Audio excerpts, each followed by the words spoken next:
Have a seat on your porcelain throne. It's time to talk some shit on the Powell movement.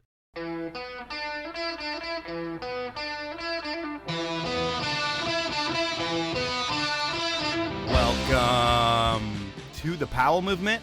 I'm your host, Mike Powell, and this week, first and foremost, I hope that all of you had an amazing Christmas. I'd tell you about mine, but I'm recording this intro before the holiday.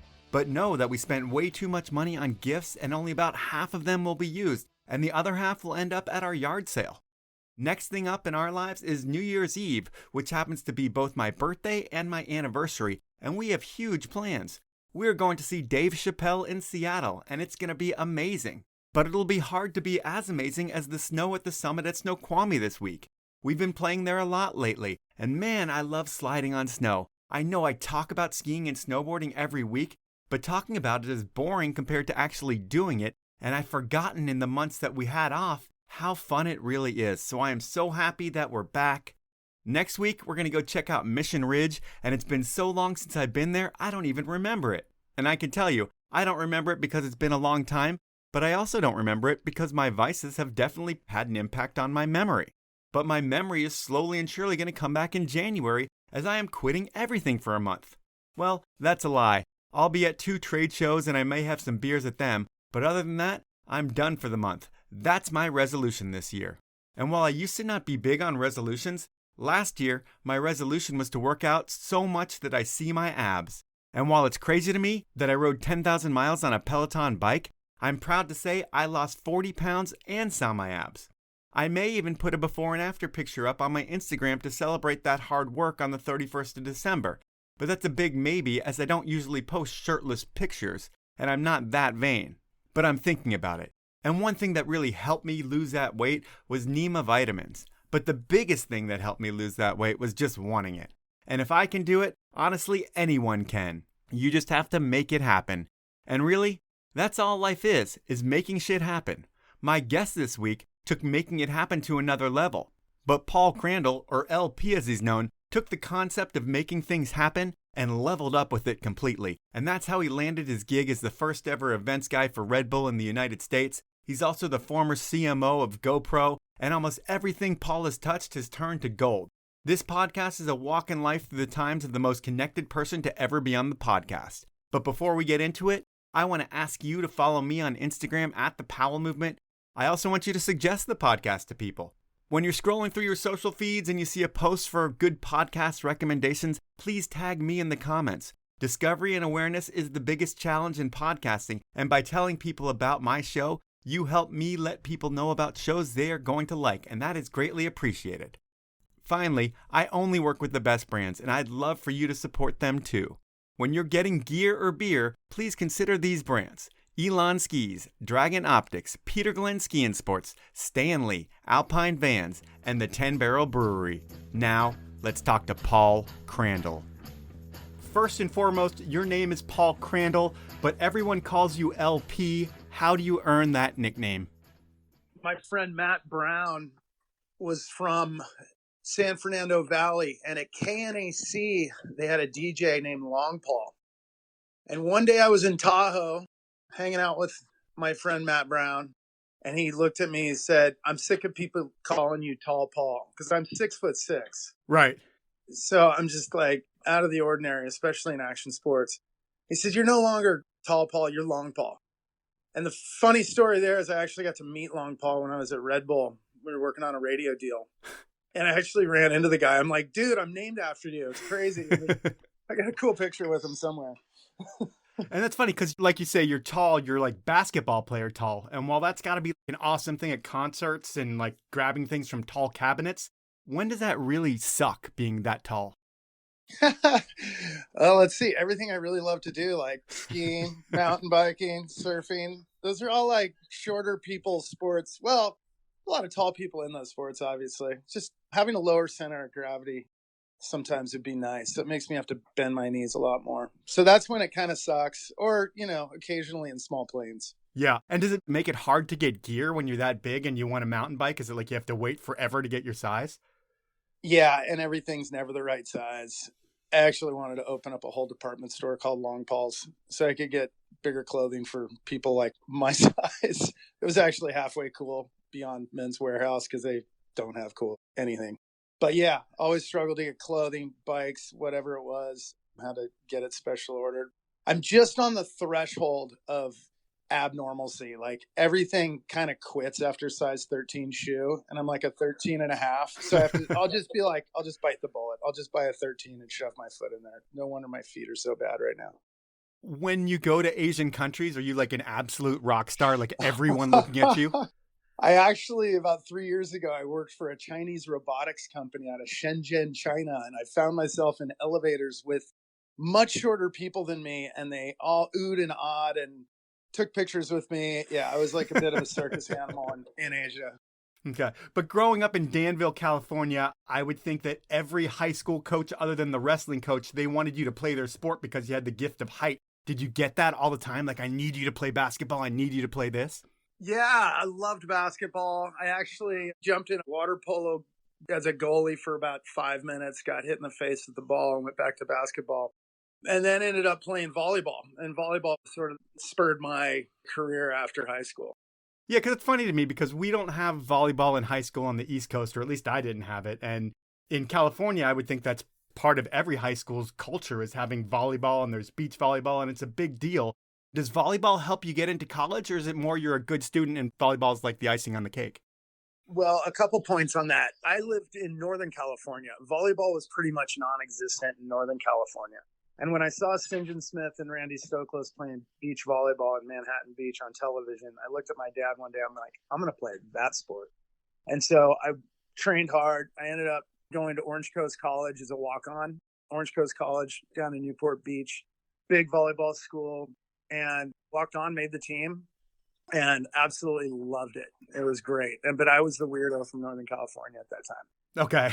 You know, my shorts were probably, not the right color or length, or, I was a bit of a fish out of water, but I eventually adapted into the culture.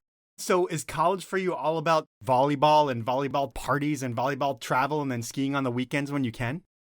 Yeah, well, I basically went to Orange Coast College and played volleyball. It was my ticket. I knew I could use my height and my athletic ability to at least garner a scholarship somewhere. So I played at Orange Coast College, got my AA degree, and then I was recruited by a dozen different schools and ended up choosing UC Santa Barbara for a lot of reasons that we probably shouldn't speak about here, other than it was just a really great campus on the coast with really pretty people. Okay. And they had great education to provide me. Okay. So you do that, and we're not really going to talk about school. We're going to talk about all the things you do after school, really. But when you graduate college, is it one of those things where it's like, I have a plan, or is it, I'm just going to move to Tahoe and I'm going to figure out life there, and all the sports I love are up in Tahoe? Yeah. So essentially, after 2 years of winning state championships at Orange Coast College and going to UC Santa Barbara, I didn't love the leadership. I did not love the leadership and the coaches on UC Santa Barbara. Nice guys, but just weren't bringing the team together. So I decided to pursue my real passions, which were skiing and mountain biking. So I left the team after about 6 months at UC Santa Barbara, focused on my studies, and ended up meeting a friend of mine, John Morrison, who had a place in Squaw Valley, and Uncle E, my dear friend from high school, lived in Squaw Valley. So we would road trip from UC Santa Barbara, do the 8-9 hour drive, beeline it to Squaw Valley, ski for 3 days, and rip back and get our studies done. So when you're going up and hanging with that crew, I'm sure you're hanging with them in the summer too. And it seemed like Uncle E was part of that whole bungee crew. I know he was because we were talking about it on a podcast recently. And were you part of that mix when you go up there? Are you immediately kind of mixed into Uncle E's friend crew and they become your crew as well? Yeah, Uncle E brought me in. I'd crash on his couch over the years and just got to know his whole community of great people. And to this day, they're all still very, very special friends of mine.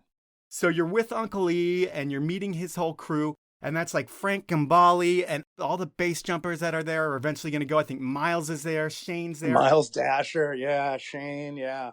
So it's kind of a who's who of all the rad athletes that we look at today. But back then, everybody's kind of nobody, just figuring out these sports. And what's the energy around that crew? Is it just like lighting the candle from both ends at all times? Completely. I mean, we were living the life. We were working in ski shops, and I was actually selling artwork out of the back of my car from time to time. Yeah, everybody was just living a big life and getting outside, and we all thought the same. And it was like live each day like it was our last. And we were just playing in the mountains and skiing and mountain biking and floating down the rivers and living that Tahoe lifestyle was just epic. It was some of the most meaningful time of my life, for sure. And when I think of Tahoe, I always want to think that McConkey was the center of everything because he was such a big personality in my life when I got to know him. And I know he was probably a big personality with you guys, but I wasn't there in the beginning. Who was he back then? When you first meet him, was he still that magnetic personality that's such an awesome guy? Yeah, I mean, I didn't really get to know Shane until I got to Red Bull, but several years before I went to Red Bull, I was out on the mountain, and I think it was Easter. It was Easter day, and it was just this epic powder day, and I got in that Rat Pack with like him and Rob and Scott Gaffney and Uncle E and Matt Brown, and we were just racing around the mountain, and I'm like, who's this guy doing backies off the cat tracks? Like, this guy's awesome. And yeah, I mean, he was just another dude in the mix having fun and was just a little bit more aggressive than everybody else, or a lot of bit. So he stood out from the beginning back then, too? Yeah, just a character, just kind of funny. He's always cracking jokes and making you laugh.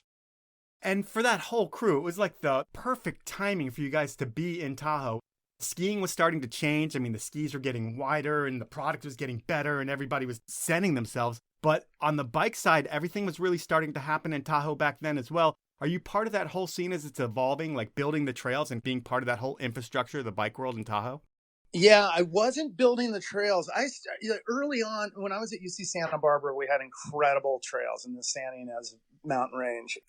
We were charging and forging trails all over Santa Barbara, and we also were dropping lines like off of the cliffs down to the beach. They were short, but they were super technical and fun. And so that was steering my passion towards get back to the mountains, get back to what you love. Let's get off the beach after college and focus on the mountains. So I was skiing, mountain biking, and that's where, to pursue my passions, I was, long story short, first I started selling Halloween t-shirts in Santa Barbara because they had 30,000 people that showed up every year, and we were the official Halloween t-shirt sales guys. And that's because I didn't have a scholarship anymore, so I had to make money. Okay. So that later led to that same group of guys and I selling artwork out of the back of our cars. And this is like Ansel Adams and Monet pictures, anything we get our hands on. We bought them off this family in San Jose, big, huge warehouse. We'd load up our cars. I was loading up on wolf pictures, bear pictures, anything that was mountain related, Ansel Adams, and going to ski towns like Jackson Hole, Sun Valley, all over Tahoe, Mammoth, and selling these so I could ski and ride my mountain bikes. I'd sell artwork for a couple days and I'd go ride for a couple weeks. It was really lucrative, all cash business. And that's how I eventually ran into my Red Bull career. But I'm probably getting ahead of myself. So no, it sounds like you got this total hustle going on there. But it also seems like the global events management crew, it might not even be that at that point. Oh, yeah. But there's a bunch of dudes that are in Tahoe that want to create events, that are hungry to go get things and make things happen. It's Todd Barber, I think you're involved in that. Uncle Lee's involved in that. And you guys are all going to put on it's the mountain bike festival. It was the Tahoe Fat Tire Festival. And I want to say we were about a month or two away from that event happening. And we needed $100,000. And Aaron Martin, God rest his soul, and Todd Barber came in the office one day and they're like, we met this like brand that's like an energy drink out of Austria. We met him at Sea Otter and let's give him a call. And Red Bull ended up writing us a check for $100,000. And that was the first Red Bull event in the United States that was officially sponsored. And we put on the Red Bull Tahoe Fat Tire Festival. And I was in charge of operations and sponsorship along with Aaron and Todd. But we produced the downhill mountain bike race where we sent guys in heats of 4 down Ole Lady. Yeah, it was epic. You were the downhill director on that, I believe, or at least that was your title. Yeah. Is it your first kind of foray into events where you have to figure everything out because you guys are all kind of green when it comes to this? Yeah, we were. And, guys like Woody Woodruff and Chris Schuster and Todd Barber. Which are all the names of the big events behind the scenes. These are the people you hear about. Yeah, this is where, I was selling artwork in Vail, Colorado. And it all kind of hit me as I was volunteering for an event. I was hanging a Paul Mitchell banner and I looked at the organizer. I'm like, how much is Paul Mitchell paying you for this? No, this is my first banner hanging experience, if you will. And he said like $60,000. And I looked around and I saw these other banners. I did the math really quick. I'm like, I want to do an event. I could make money as a promoter and like delivering, building experiences for people in sports outside, put them on television. And that's when I called Uncle Lee, and he had the idea for Lord of the Boards. So I helped him. That eventually led to the Tahoe Fat Tire Festival and meeting Chris Schuster and Woody Woodruff and that whole crew at Global Event. And I went on the road for him doing other projects like IMG Sprint Bumps and Jumps tours. I mean, they're getting contracted for all these things. So I found myself in a Penske van, putting up scaffolding, tearing down frozen scaffolding in freezing rain, and shoveling snow fences for a solid 2 years of my life. You were a full-on grunt, like the bottom of the barrel. Oh, this guy's going to do the hardest work possible. I mean, I was so proud of my zip ties and duct tape quiver. I mean, it was just like everything in our truck was organized, and we hit the road, and we just went from ski town to ski town, producing these events in the snow. And it's funny because I hear these people talk about, oh, I work events, I do all the trade shows. I'm like, you ever put an arch on top of a 6,000-foot mountain in 20-mile-an-hour wind? So like we grinded, and we were just pursuing our passions. And I ended up even getting hired by Nick Parada to do King of the Hill and Tony Harrington to do the Rip Curl World Heli Challenge. And I said, guys, I'll come volunteer, but my deal is I get to set up the start gate, because that means I get first heli, and then I get to set up the start gate, and I would always get the first tracks down the mountain before the competitors could ski it. There was a plan. There was a plan, man. And it's like just the names that you're dropping on projects you're a part of when you're a grunt. I mean, Nick Parada, Tony Harrington. Tony's coming out with a book pretty soon. He's been around forever. And if you don't know his name, you've seen his work. So it's like you're working with all the badass people, and you're the bottom of the barrel kind of meet them and kind of work your way up. And I'm sure everybody sees your work ethic, because within 2 years, you go from like the dude who's hanging banners and is proud of his duct tape skills to getting hired on to a brand Red Bull, a company that no one in North America knows anything about. When did you first hear about the brand Red Bull? Was it that $100,000? It was the Tahoe Fat Tire Festival. After I met some of those guys, I had done some event work with the gentleman who was just hired on to be their director of marketing. This guy's Sean Hackney.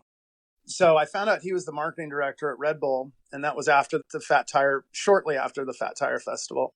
And I called Sean. I said, look, I love what this brand's all about. I know you guys are small. I just want a real paycheck, and I love this brand and what you want to do around sports.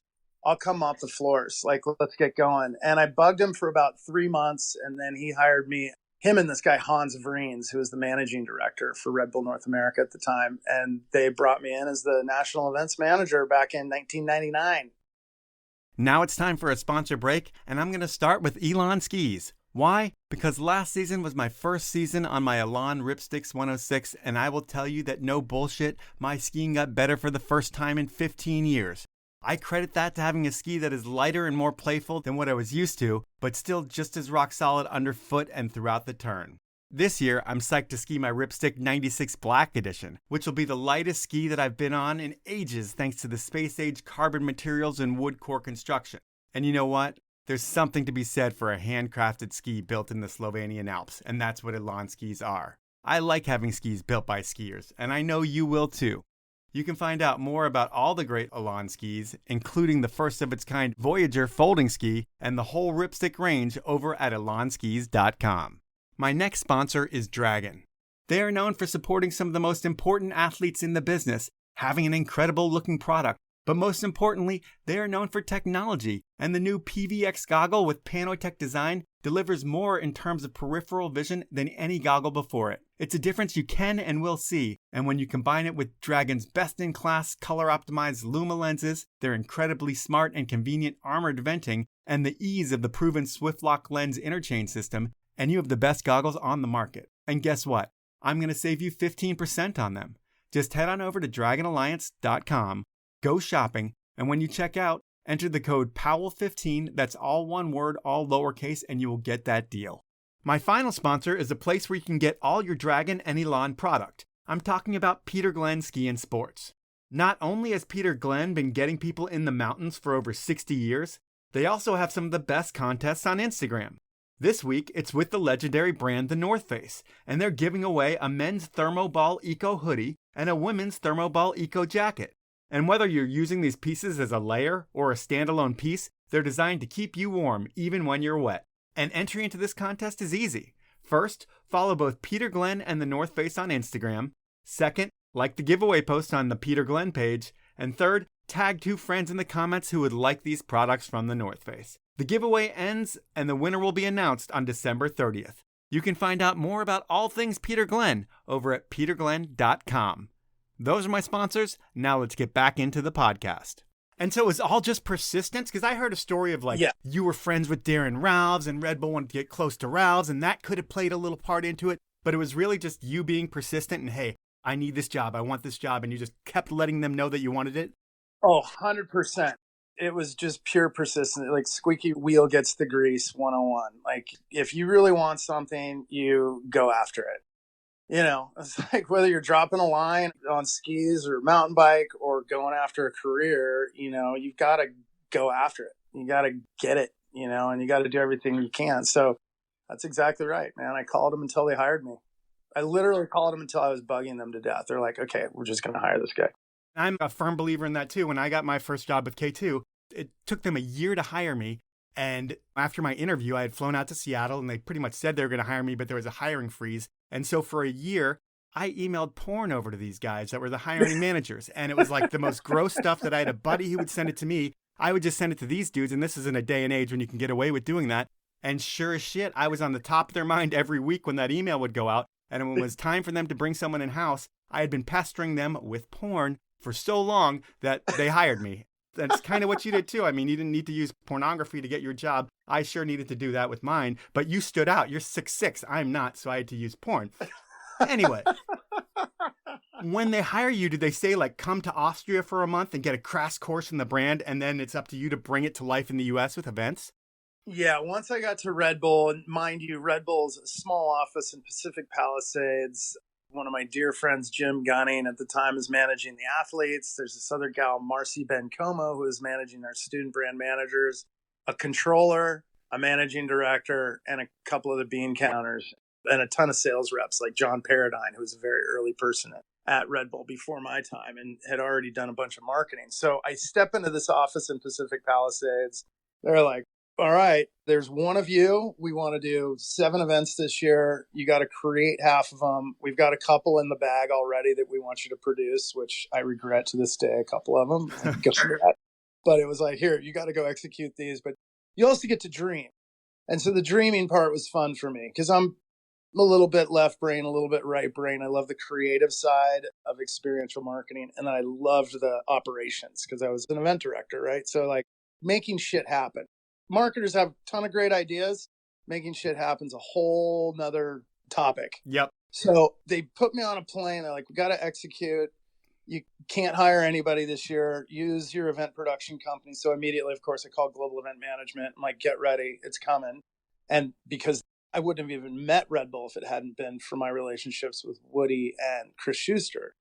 So that all led to that. And the next thing I know, I was on a plane to Austria and working closely with very smart people in Austria. I mean, the Germanic culture is so much different, right? Yep. In the US, down to the nth degree, everything had to be fine-tuned and the details really mattered. And I loved that. And I mean, all the way down to like, I think at events we used to do like MotoGP, you know, for all the athletes, little things, the parties we'd throw for them, the way we treat the media, even getting these guys like a little kickstand plate that they could rest their bikes on, like little stuff like that, or making a belt buckle for the participants that we only made 100 of them.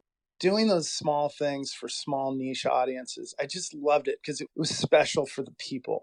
And it wasn't this big vanilla activation where everybody got a t-shirt and everybody, it's just like cool shit. And that's what the Austrians loved. And we built that. You know, that's what really started to build that community. We did special things for niche groups, things a bank wouldn't sponsor. There was no ROI conversation. It was like, is this cool? Are they the right people? And like, what's the event and what's the party going to be? Like, just create word of mouth. by doing unique things in unique places for really cool people. That was the brief. And it sounds like you're the perfect hire, because when you get there and you realize how detail oriented they are, and just everything's buttoned up and they have a plan for everything, but you're the guy that they hire who's like anal about his duct tape and his zip ties and is proud about them. So they've got to be so stoked when they get you out there and they're like, well, this is a guy who keeps everything in total organized fashion, and he's going to come to our brand and do that with our events. And it's got to be like a match made in heaven with that kind of attitude for both of you guys. It was so much fun. We got along great. Me and the Austrians, and then the crew at the headquarter office in Pacific Palisades that eventually turned into this big office in Santa Monica. But yeah, it's hard to breed that culture, to go spend so much time in Europe and then come back and try to get the team to think that way. And that was a lift. That was a heavy lift. But everybody did. Everybody jumped on and said, let's do it. But you guys had to know from the inside, because I was living in Vail in 98 and 99, and Red Bull was there. I think we might have been one of those test markets. I'm sure Squaw was as well, or Palisades were as well. But you could tell the second the first Red Bull can was cracked in 98 at Vendetta's one night with Red Bull vodka, the second you drank that first one, you were like, holy shit, we got to figure out how to buy stock in this company because it's going to take over the world. And I remember coming home for the summer or going home in mud season and telling my dad, like, I don't know if this company's public, but it's something that everybody in the world's going to be talking about because it's almost illegal. I mean, they might make it illegal, Dad. It's like people are going crazy at the bars. Could you feel that energy at Red Bull? Like that it was going to take over? Yeah. Oh, yeah. I mean, the minute we got kicked out of, I remember going into Hollywood one night, we went into the bar and we asked for a Red Bull and they ended up serving us something else. And the bartender said, oh, it's the same thing as Red Bull. And so we ordered like 25 of them. Right. Mm-hmm. And then we said, this isn't Red Bull. We're not drinking this and we're not paying for it. And we all got kicked out of the bar. But it was one of those moments where I'm like, people either love it or they hate it. You have a positive and you have a negative, and positive and negative creates energy. So that word of mouth at the dining room table or the bar or walking down the street, seeing someone drink it, you either had, oh, I love that, or I wouldn't drink that shit. That's cocaine in a can. You got to be careful. Yeah. Right. It just got everybody talking because it was nothing anybody had ever seen before. And I think that was really the magic of the branding. The word on the street was, it's either good for you or bad for you. And having it illegal in Canada and France for a very long time worked so well in our benefit because we were getting all these stories that kids smuggle 3 cases of Red Bull over the border and get busted by the police. And it like makes news, right? Awesome. We're sitting back there clapping like, yes, more of that. Keep it illegal for a little longer. And then we broke in there and obviously, human nature, you want what you can't have. And I was kind of worked in our favor with those French Canadian laws of theirs that held it out for so long and actually worked in our benefit. So I thank the French. The one thing you thank them for. I'm putting those words in your mouth. I put those in your mouth. You didn't say that. But fast forward to like 2001, you're hired on with Red Bull and you've got a ton of events going, and I could talk about some of the early ones, but you know what? We're not going to have enough time. So I'm going to go to 2001. You're in Squaw Valley with a crew of Red Bull guys for one of the events that you created, the Red Bull Ultracross. I think it's one of the first U.S.-born events. And I think it's you, John Paradine, Ben Warner, Todd Barber, and you're all talking about big mountain ski events. And the conversation turns into, why can't you do that on bikes? And then you fast forward like another couple months. You guys are at Points North Heli, and you bring in a crew that wants to talk about bikes in the big mountains, and you have an ideation session there. And you happen to look over and you see a bike magazine, and Bender's on the cover doing that big Park City drop. And you guys are like, we got to talk to this dude and we got to create a mountain bike around it. Is that kind of how the Rampage comes to play? Yeah, it kind of came about like that. I mean, there was like our mountain biking backgrounds and there was discussion and various meetings. And then when I did see the bike magazine, Jim and I would have coffee in the morning and I'm flipping through bike magazine. And I'm like, we got to get a hold of this guy, Josh Bender. Let's call Ben Warner, which led to getting a hold of like Richie Schley. And I'm going to go meet this guy. Let's go. And so like flew out, met Bender in Grand Junction. We drove to Caneville. Bender talked about himself in third person the entire time on the drive while he's drinking matcha teas and doing other funny stuff in the back seat. And then, he's like, pull over. Bender hucked that. Bender's going to go huck that. Like, pull over. we get the bikes out of the back of the Chevy Malibu or whatever I rented, and he hikes up in his flip-flops off this rock, and he hucks the thing. It's like a 15, 20-footer. I'm like, holy shit. I'm like, Barber, Global, Schuster, Woody, like, let's do this. So those guys went and got the venue, organized the whole sport, and like the rest is history. Like, I think I had $50,000 in my slush fund, which I did have a line item that would be like slush fund, which the controller absolutely would just love me for. Right, I'm sure. And I'm like, no, this is for that random thing that we're going to think of that we haven't thought of yet, but I need that money. And he's like, no, I need a line and an item that this goes to, and you can't write slush fund. Yeah, exactly. I'm like, why not? Who said, But yeah, and so it was like, we want to do this event. I got 50 grand. One of the funnest things was just trying to name the event. We had an ad agency that was kind of forced on us called Costner and Partner. Great group of people.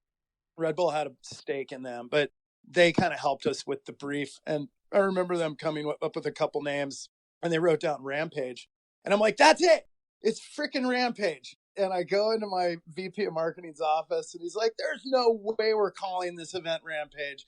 Columbine had happened, and they're like, the public's going to hate this thing. I'm like, it's not for the public. It's for the riders, and they're going to love it. And just give me a hug. We're going to do this. So, yeah, I had my friend Paul Mann as another name I'm going to drop. But he did a lot of our logo design work back in the day. He was just a freelance designer. So he built out that logo with the spokes and the Rampage. And I'm looking at the poster right now. It's just a cool logo design, put Bender on it, made a poster, and had Ben Warner publicize it on bike. He was our media partner. I think we had Oakley come in, a couple of the boys from Oakley show up, and we literally just BLM, Todd and Global had gotten the permit from the BLM to do it in Virgin, Utah. And it was literally like right off the side of the road. And it was like, bring your shovels and start building and hike up and ride your line. And we got a tent down here full of cold Red Bulls for you. Well, I'm going to pivot real quick because you mentioned Columbine, and you said that the controllers or the people might not think it was kosher because Columbine had just happened. But it seemed like around that same time, you almost did something similar to that, where you were planning a Flugtag event in New York City in 2001, and you get through a ton of the planning, and then 9/11 happens. And I would think the last thing in the world that you can possibly do is have an event where air vehicles are crashing in New York City. Did you have to totally pull the plug on that? God, we did Flugtag in New York City, but I can't remember the exact dates, man. I was managing at that point a massive network of team members across the U.S., and I remember doing it right next to the Intrepid, and I think it was post 9/11, and I think we did. I remember trying to negotiate doing air races up and down the Hudson. That was a no-go. Yeah, I could see that. But Flugtag we did pull off, but I can't remember if it was pre or post 9/11. Okay, I was just thinking that it could have gotten weird if you were crashing planes into the water right after 9/11. But back to that first Rampage. I mean, that first year, it didn't have any of the prestige that it has today. Like today, athletes want to be invited, and it's a really hard thing to be a part of. But back then, were you guys more begging the athletes to come out? Like, hey, guys, we've created this insane venue, and you're going to have to actually build it as well, but coming out here, and it's going to be a crazy event? I mean, it was really just word of mouth. And guys like Richie Schley and Bender and Kyle Strait was like freaking 13 and a half. Yeah. And it was just a word of mouth event. And the guys on the North Shore really pumped it up and came down and just got behind it. They're like, let's get building, because that's what they did, and it was pure passion. It was mostly just word of mouth. We didn't have nearly the social media footprint we do now. I think it was like MySpace. It was all like emails and phone calls, like, you got to make it down. And Todd Barber could probably articulate it better. He organized all those guys. And Derek Westerlund was a huge player for us, right? Derek was the guy to capture this stuff and get it out there. So obviously his voice carried through that whole North Shore contingent. And it was just a group effort. It took a village, man. Thinking back, I had mentioned the trip to Cordoba. Was there a planning trip to Cordoba at Points North where you guys are ideating, and did Red Bull do things like that? We took a group of event organizers down to Cabo with our athletes, and we did some brainstorming And it was Cabo for 3 days, and we had them all submit different ideas. And we had 4 or 5 different organizers. We had MSI, we had Highline, we had Global Event Management down there. And then we brought all was it the athletes that came down at the same time? Maybe it was a separate one. It's Cabo for 3 days. It's hard to remember all that. But I think there were a couple ideas coming out of that, but I don't remember very well if that's where Rampage was really born. I think it was seeded in a number of different places. I know John Paradine had brought it up, Barber brought it up. And so it was like when we saw Bender jumping the cliff, it was like, and then going back to college, we were dropping lines in Santa Barbara and everything kind of just became very clear. Like, we have to do this. And it was a myriad of points that led to it, right? You kind of hear about it. You see some images. There's a little bit of talk about it, free ride mountain biking, and then it just kind of blossomed. But there was a spark. And I think that spark was finally when we saw that inside cover, back page cover of Bender, where we just went, this has to happen. The direction I was going was that when you go on one of these ideation trips, because I'm sure there's a bunch of different ideation trips where you're taking dudes to Cabo or you're taking dudes different places, but these aren't like $5,000 trips here or there. You're taking a bunch of groups. You're going to spend $150,000, $200,000 on this trip. And yeah. Are you the guy? Are you the top of the pyramid who's signing off on all things in the U.S. at Red Bull? Yeah.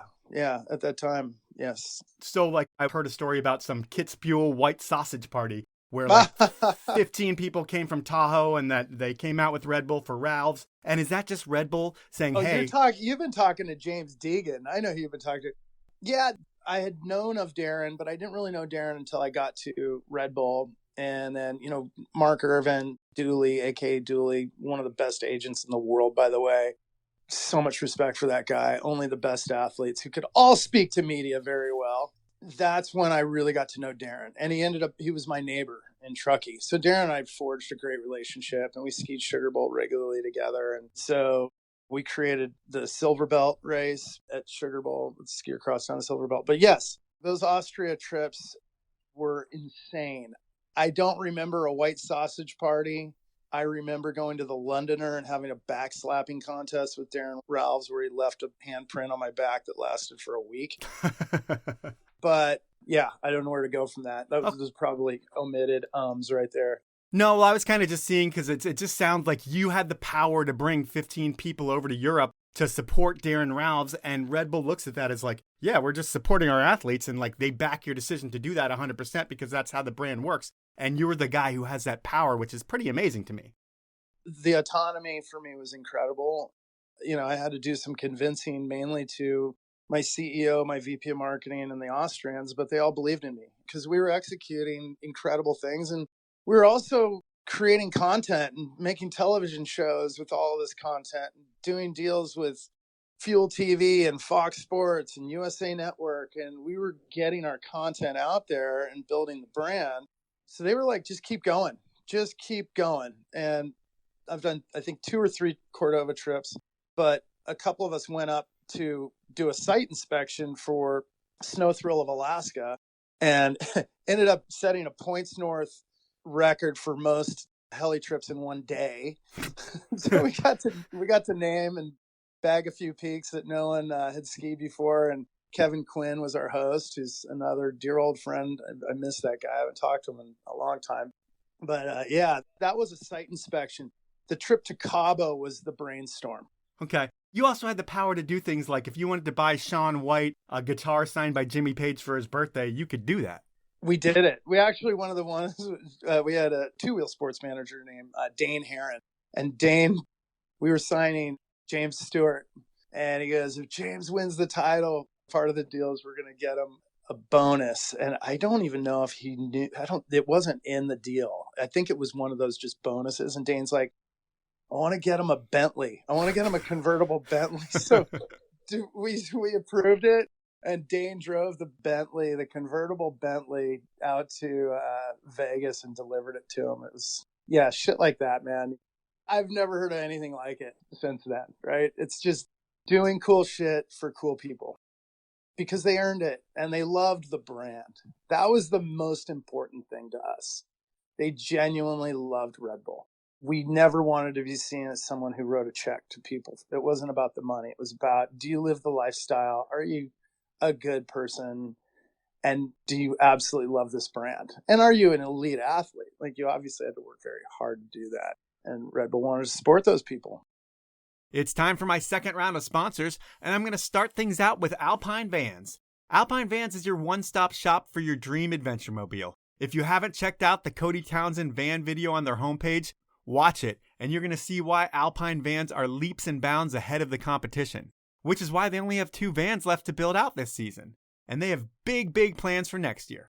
So if you want to get one of those 2 vans that they have left, well, head over to alpinevans.com and fill out their thoughtful quote builder and questionnaire. While I can't guarantee you'll get one of the last 2 practical, durable, easy-to-use vans that they have in stock, it's worth a try. And if you don't get one, I recommend holding out for next fall. And that's all I can really say, because Alpine Vans has big plans, but they won't let me tell you about them until the fall. So check out Alpine Vans, see what they're able to do, and hold tight until you can get your hands on one of those vehicles. My next sponsor is Stanley, and they invented the category of keeping things hot and cold back in 1913. You know, that green bottle that your grandpa used to keep his coffee hot? That's a Stanley. Well, they still make that green bottle, and it still keeps your coffee hotter than their competition, but they also make so much more. I'm a huge fan of the pint glasses and think everyone needs a set. They keep beer or non-alcoholic beverages ice cold for hours. And their food storage options make parking lot meals at the resort so much easier. And they have so much more than that. And I'm going to save you 30% on everything. All you need to do is head on over to stanley1913.com, go shopping, and enter the code DRINKFAST, that's all one word, all lowercase, when you check out. Orders of $75 or more, you're going to get yourselves a free Powell Movement beanie while supplies last. My final sponsor is the 10 Barrel Brewery out of Bend, Oregon. They've been brewing the Northwest's best beer since 2006, and they also live a life of skiing, snowboarding, and biking, and of course, drinking their beer outside. The folks at 10 Barrel also support more in snow and bike than any brand I can think of. And their world-class team of athletes speaks for itself with names like Ben Ferguson, Lucas Wachs, Carson Storch, Kate Zelef, and more. But the best thing about 10 Barrel is the beer. And while I'm a huge fan of their new Pilsner, one that I haven't tried, but I'm going to, is the Pray for Pow beer. It's 10 Barrel's most awarded beer ever, and since I haven't had it, it's going to be my next 6-pack I pick up at the store. I think you should do the same when you're at the store, and to find out more about 10 Barrel and all their beers, events, and pubs, head on over to 10barrel.com. Those are my sponsors. Now let's jump back into the podcast. You say that it's not about the money with those athletes and they have to love the brand, but when you're buying Bubba Stewart a Bentley, does he make like $1 million a year through Red Bull as well? Like just signed? He was doing pretty good. I don't know if I can disclose the numbers, but yeah, he was getting a pretty high paycheck at the time. So Red Bull's paying people as well. There's a money interest as well. Oh, yeah. And of course, we had some athletes leave us to go to Monster or Rockstar. And, that's fine. They had just starting to pop out kids and stuff. And if they had to go make more money, and that's what they had to do. But, Red Bull went beyond the event. They went beyond the helmet sponsorship. We surrounded these athletes with a support network of, especially the diagnostic testing center we opened up over in Austria, where we wanted to support the athletes to be the best they could be. So this was getting into the health science and the physicality, the mental strength you need to play at that level. We installed the diagnostic testing center, and that's where I think these athletes really appreciated what we were giving them beyond the paycheck and these incredible experiences. We're really trying to help them be better mentally and physically. I hear that from every athlete that I talk to. It's just all the different things that Red Bull does. And it's funny when you compare Red Bull to the monsters of the world. While, I'm sure the dollars can be the same in terms of contracts, or the dollars could be more outside of Red Bull in some cases. It's interesting how the brands not treat the athletes, but they treat the brand, where Red Bull wants to own everyone's head, and it's either a hat or a beanie or a helmet, and that's guaranteed. You see that with Red Bull. But then you don't see any consumers wearing Red Bull stuff. And if you do see a consumer wearing a Red Bull thing, it's a problem to a Red Bull employee. That's right. That's not supposed to happen. But the other brands, they take their brand and they sell it. They're actively trying to push it on people. And when you look at it from behind the scenes, is it like you're going to keep your brand more exclusive no matter how much they want to hoard their brand out? We wanted more people to try to be Red Bull athletes, and you want what you can't have, right? So Yep. Back to that old adage. So if you want what you can't have and you can't have a Red Bull hat, well, you got to earn it. Okay. That's it. And it was special. It made the athletes feel special, and it was a badge of honor. Still is. The strategy still holds true today. Yeah, it's definitely working and continuing to work. And the tough part about working with a team of elite, high-risk athletes is that sometimes people die in these sports. And Yeah. McConkey was a tight friend of yours, and I know that evolves over time. And eventually he passes, and, this is one of the biggest losses of a lot of people's lives. It was just heartbreaking. But how do you hear about this, and what is your plan of action? I mean, because it's not only your good friend, it's like a work thing as well. Like, you have to deal with it on a bunch of different levels. I remember in like year 7 or 8 at Red Bull, and I kind of was knocking on wood saying, like, we haven't lost anybody yet. I can't believe it. Yeah. And Jim Gunning and I were having the conversation, and it was just one of those things that, especially with the air sports that we're dealing with, we knew shit was eventually going to happen, probably, hopefully not. But like, there's just so much time. And these guys we never asked them to do anything. They always wanted to do it. Like, here's an event. If you want to come, great. We'd love to have you here. But the athletes were the ones saying, because we asked them, like, what's your dream project? What do you really want to, you had Felix Baumgarten say, I want to jump out of a space capsule. You had Shane McConkey and Charles Bryan and the boys, Miles Dasher and Mike Swanson going, we want to go to Baffin Islands. Those cliffs are amazing. All right, let's go get that content. Let's send a TV crew up with you. You guys go jump off the biggest cliffs in the world. These were passion projects. So they were elevating and pushing their sport, and we were there to support them in their dreams. And those were their dreams. And we went up and captured their dream projects. I could take that a mile down the road. We could go on for hours about all of those projects because they were incredible.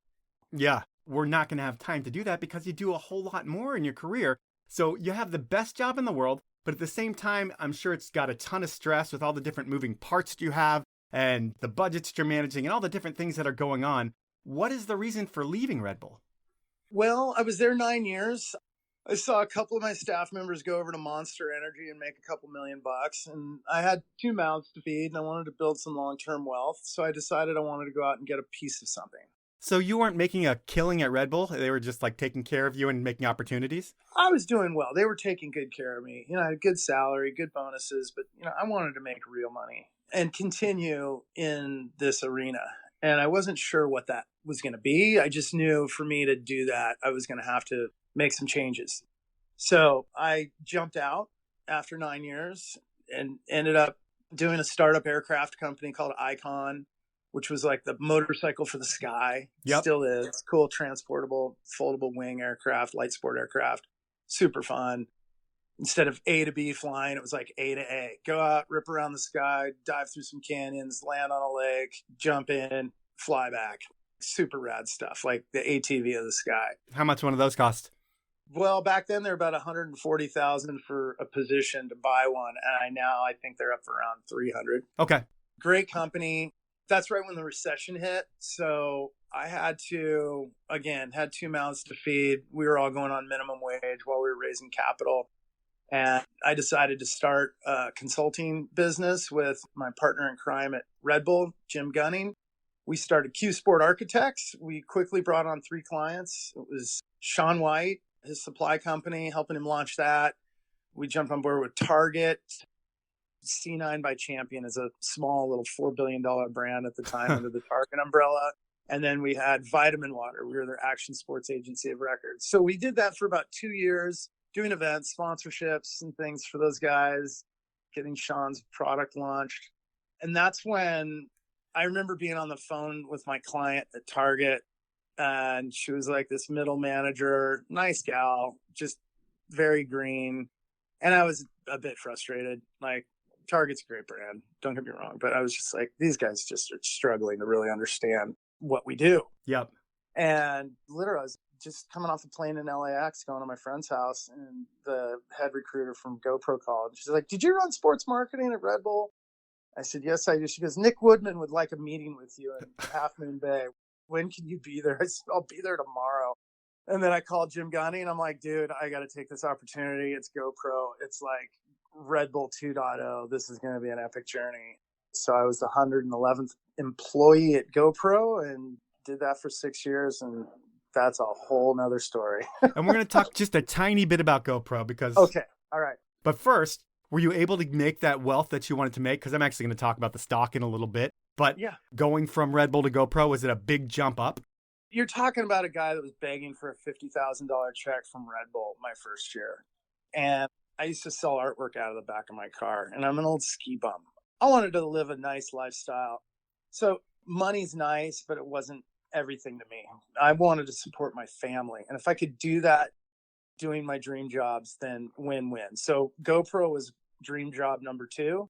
And yeah, it was very lucrative for me. And it got us on the right track. And I've been able to parlay my career into many other things. The Red Bull GoPro sequencing leading into what's happened over the last 6 years since I've left, it keeps laddering and getting more and more exciting. Yeah, stressful from time to time, but yeah, GoPro in a nutshell was lucrative. Wish obviously we had kept that stock price up, but there's a lot of factors that go into being a public company that make that very difficult. One thing I remember from the early GoPro days is that you guys had one brand that seemed to have a product that worked similar, and they were called V-Holder, and eventually they changed their name to Contour. They were out of Seattle, and I was working with them when I was at K2. They were just flowing us cameras, and they were getting them on our athletes and all that kind of crap.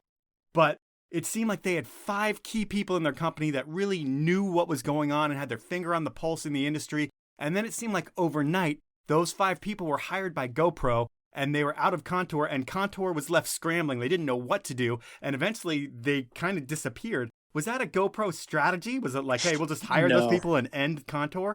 No, that wasn't.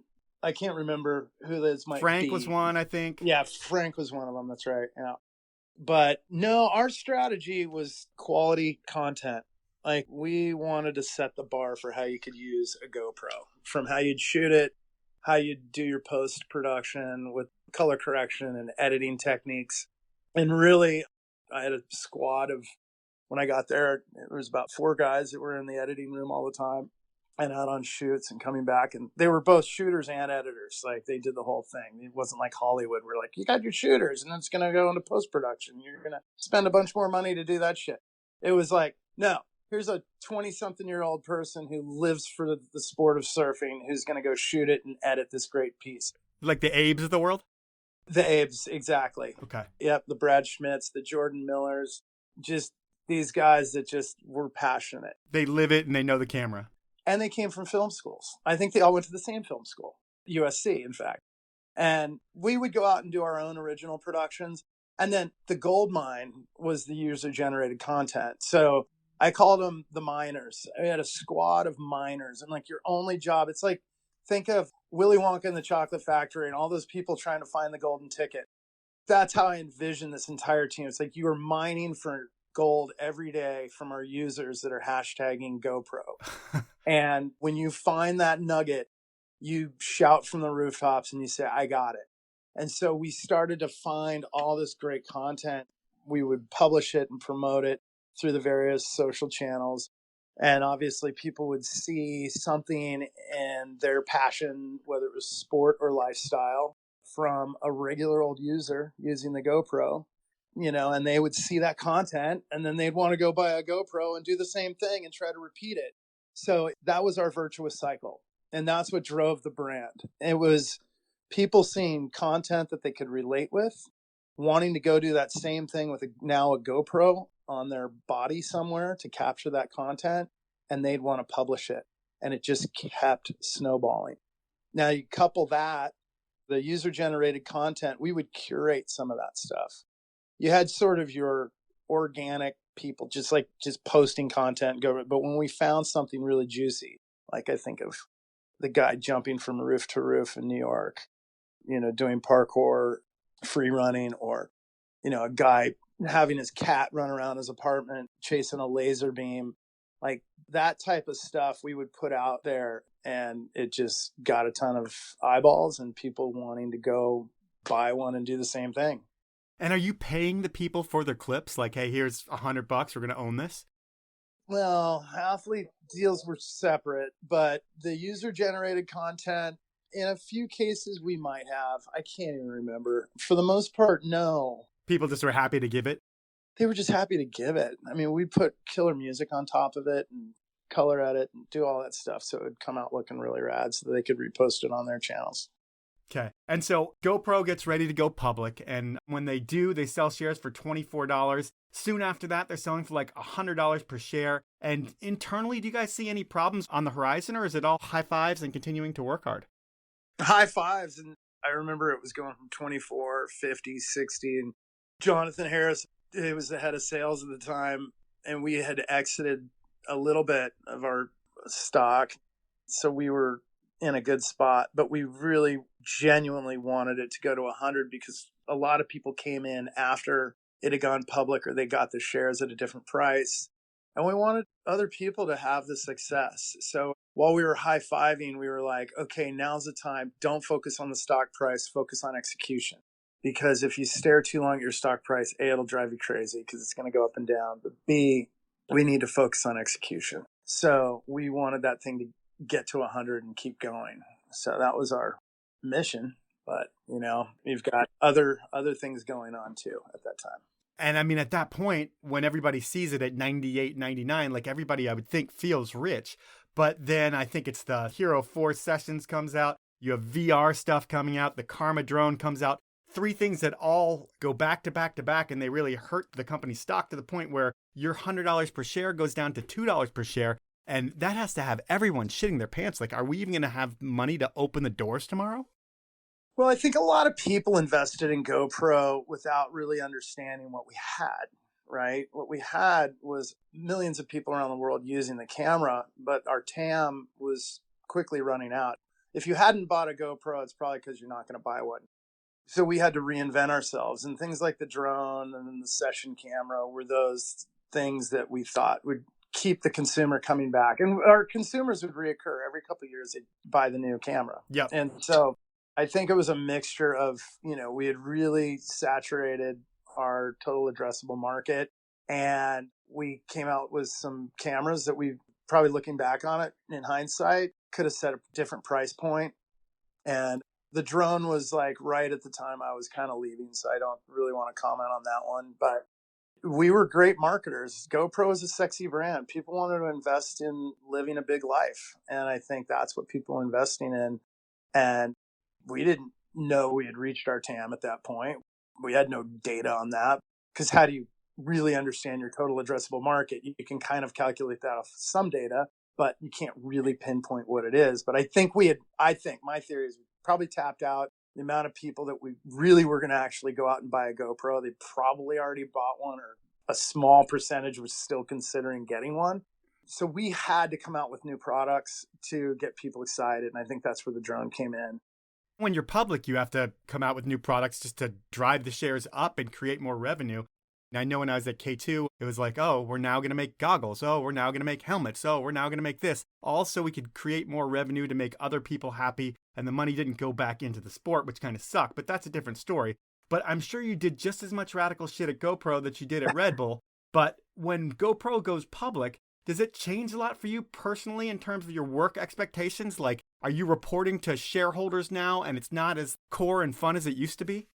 Oh, yeah. I mean, once you go public, yeah, I mean, being private, you can do so many more things without, you know, I separate them into 2 buckets. You've got brand building and you've got these levers that are driving revenue. You know, if you're going to put $1 into paid, you're going to make 2 back. Like, it's predictable. And that's for one side of marketing that I've been part of. And that's sort of the number crunching and the calculating. And then there's the brand stuff. And that's what Red Bull and GoPro is so good at. Still are today. GoPro and Red Bull are still great at it today. Is putting out content of people doing amazing things.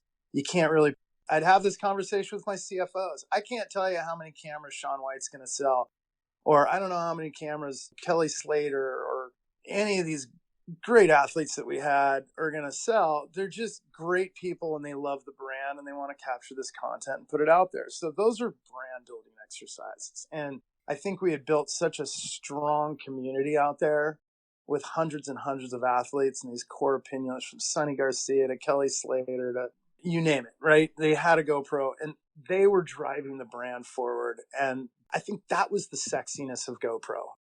That content from those athletes and the core users, the millions of people that have bought a camera, sharing their content, that's what was driving the valuation of that company.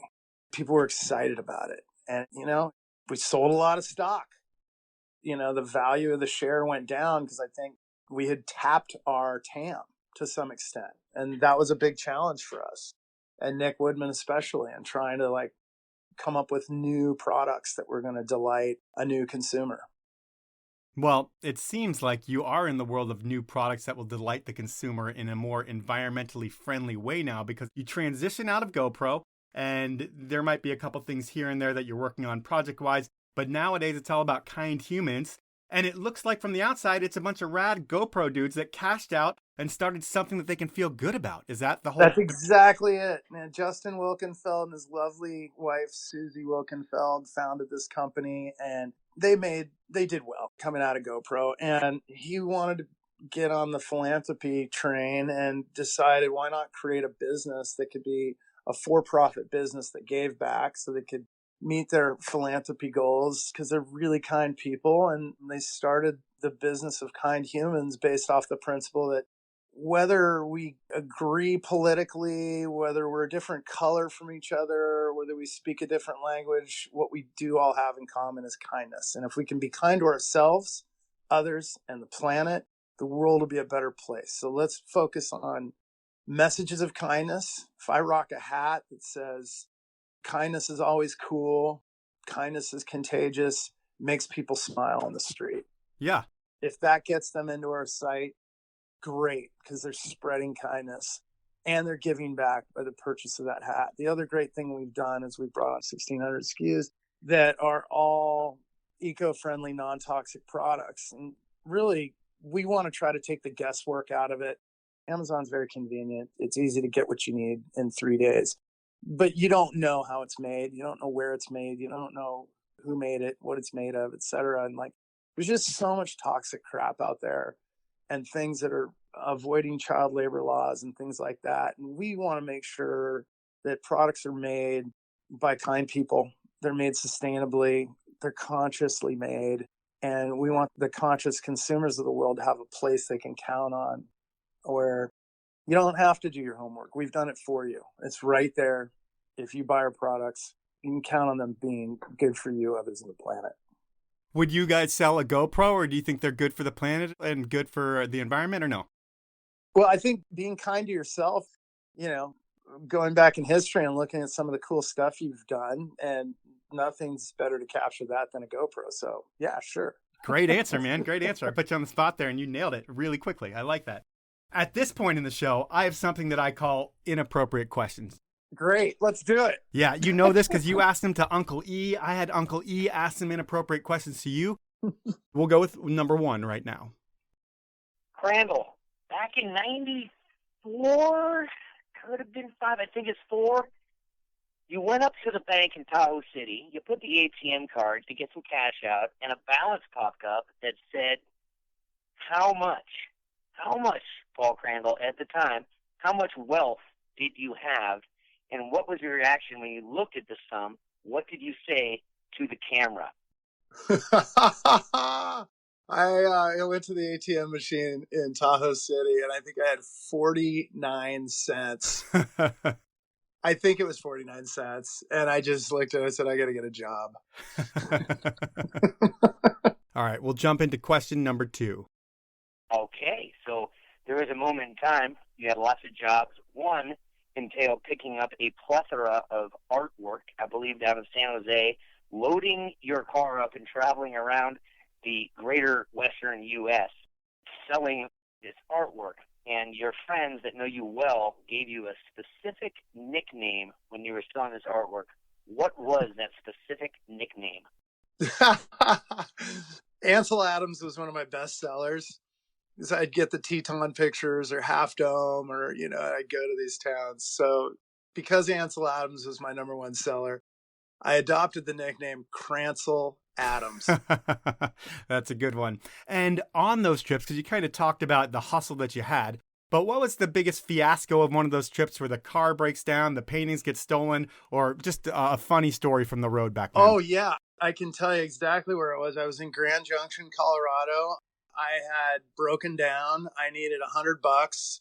I had 2 pictures left in my Subaru, and I normally sold them for $20, and I ended up finally hawking them for $50 a piece. And I just upsold, right? I put on my sales hat. I'm like, okay, I'm used to selling these for $20. I've got to sell these for $50 a piece.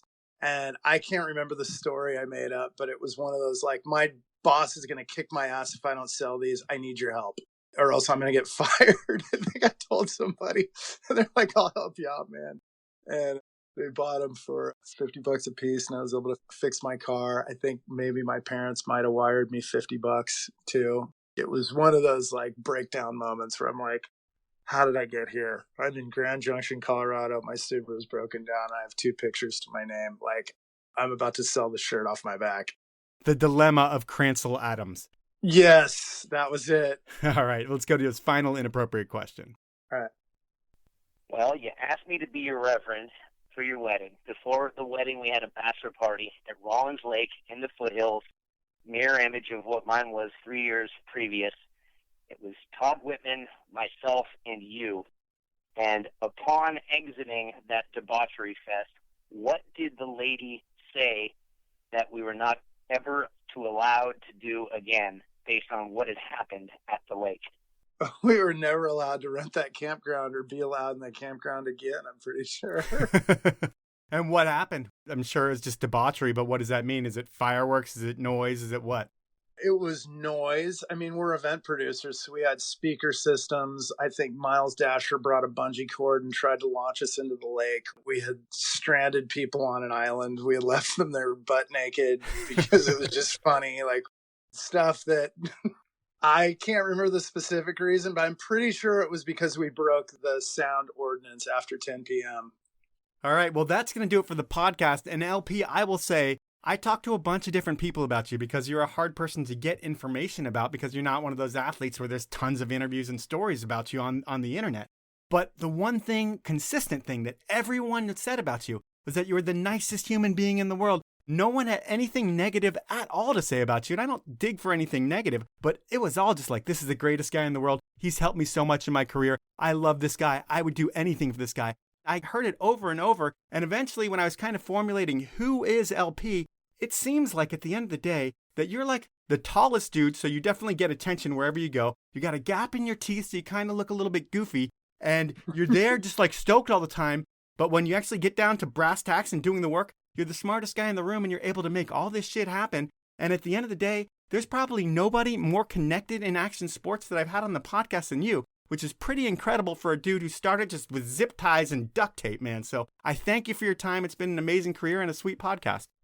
I'd like to say one final thing. Thank you, Mike. This has been awesome. I'm very humbled by your statement, and I couldn't have done any of it, without great people.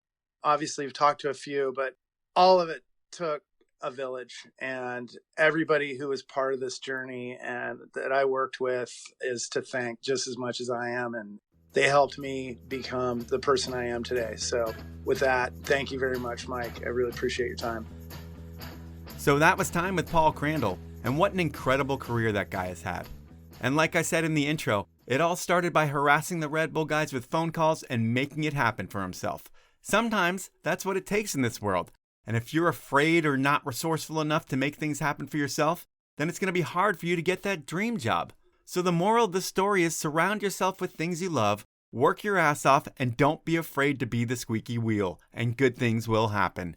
That's how it worked out for Paul. That's how it worked out for me. And I'm sure there are countless other stories of the behind-the-scenes players in this industry who got their job the old-fashioned way, by making it happen. That's the podcast. At this point, it's time for the review of the week, and it's a 5-star review that comes in from Badger1, and it's titled Join the Movement. Here is the review. I don't remember how I stumbled onto this podcast, but I was hooked pretty quickly and subscribed. Mike does a great job of getting his guests to open up about things. He throws a laid-back vibe out, but then still asks interesting questions about money, sponsorship realities, and behind-the-curtain stuff. I also dig the format of switching up every couple from athlete to industry insider. One of my favorites. Give it a listen. Well, thank you, Badger01, for that great review. I'm glad you like the questions about money and sponsorship realities. And that's the thing is, there are a ton of podcasts out there, but most of them don't dive into the money part because it's an uncomfortable thing. But for those of you that's listened to my podcast, you know that I'm not afraid to ask those questions because I feel it's an important reality for the listeners out there who might be up-and-comers and people who've been around the block still want to know what these people do because, you know, I've been a huge fan of all these sports forever, and before I was in the industry, if you asked me what a pro skier made who was badass, I would think it was like the high six figures because what do I know? Skis are expensive and I figured they get paid. But the harsh reality is nobody makes that money unless you're a Travis Rice type player in these industries, and there aren't too many of them. So I thank you for your review. You are going to get yourself a beanie. All you need to do is email me at mike@thepowellmovement.com and I will send that your way. For everybody else that wants a beanie, I will let you know that week in and week out, I put out this podcast with the hope that you will like it. And all I ask back isn't money from Patreon like a lot of other podcasts. I just ask that your gift to me is submitting a review, and it's so easy, and you can get a free beanie out of it. Here's what you need to do. First, hit the podcast icon on your iPhone. Second, search for The Powell Movement. And even if you already subscribe, you need to do this. Third, click my logo. Fourth, scroll down to where you see the stars. Fifth, give me a star rating and review. And you know the drill. If I read your review on the show, you will get sent a free beanie when you email me at mike@thepowellmovement.com. Finally, I want to thank you for listening week in and week out. It is greatly appreciated. I also want you to support my amazing sponsors. They are Stanley, Dragon Optics, Alpine Vans, Elon Skis, Peter Glenn Ski and Sports, and the 10 Barrel Brewery. Have a great week, everyone.